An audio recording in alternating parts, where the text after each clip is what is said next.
G'day, Jamie Andrews here. Welcome to Merewether. This is our patch of dirt where we run about 300 Angus cows and run feeder steers. It's a beautiful part of the world, Gloucester, when there's a bit of rain about. Merewether is my wife and two boys. So my wife's an ag teacher at the local high school, and my two boys, Mitch and Will, who help out when they get paid. I'm an ex-school teacher, left the family farm and went out teaching for about 15 years, and then the opportunity came up to come back to my wife's family farm here, and we've taken over the whole operation and been doing this for 12 years now. We've got 1,500 acres here, running approximately 300 cows. We're a self-replacing herd, and we do feeder steers, which we finish on another property just down the road. The business is mainly around feeder steers, which we sell to Karuna, and 2 lots of them going, so we're trying to get about 70 to 100 feeder steers twice a year. Then there's obviously cull cows, which we send to local abattoirs, wing them, and as a self-replacing herd there's always about 40 to 60% of heifers which we don't retain and sell them into the local market. It was probably a bullock operation before I came along. And then there was some limo and Herefords, and we've slowly bred them out, bought in Angus cows. About 12 years we've been using Angus bulls, and that's how we've got the operation to where it is at the moment. Fairly poor soil here. I think it's called a grey loam. Acidic, so we use a lot of lime to try and counter that.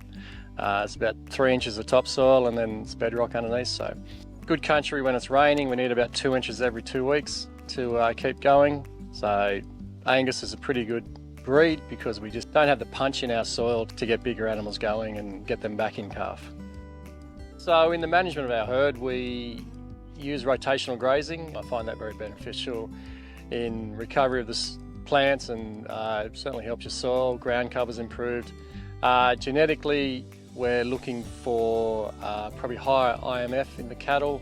That certainly helps at the feedlot stage, and also with conception rates in this country, which is just a little bit harder to get things fattened on. There's so many different Angus sires out there which can cater for so many different markets, and we can be pretty specific with where we want to go with ours, and just that diversity is really beneficial. Management wise, we look to use about 30 cows to 1 bull. And then once again that high IMF and certain other traits that we chase in the Angus gene pool. Yeah, look, in any Angus animal, bull, you're probably looking for about 5 traits that you can generally get in 1 bull. If you go for too many more, you're spending way too much money for a commercial breed that we are. So look, 600 days is very important to us. IMF is very important.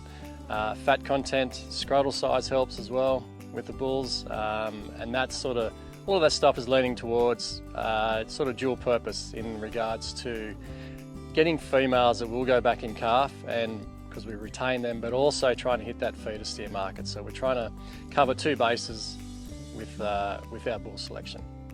Certainly with the heifers, calving ease is a huge thing that we do require. With the cows, not so much. If they have a calf, they go through. If they have any calving issues, we do cull them as a heifer. So that's how we sort of maintain that improvement in calving ease. And then the key drivers for us are cows and calf.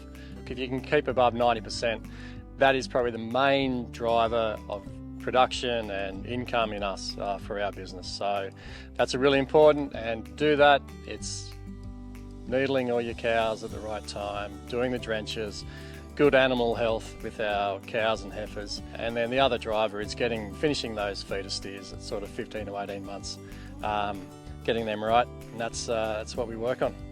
It's certainly a big contributing factor, but certainly the sales of Angus is fantastic. So, especially in the tougher times, you can see where an Angus animal is being sold for $100, $200 more than other breeds in this district. So, one of the main reasons.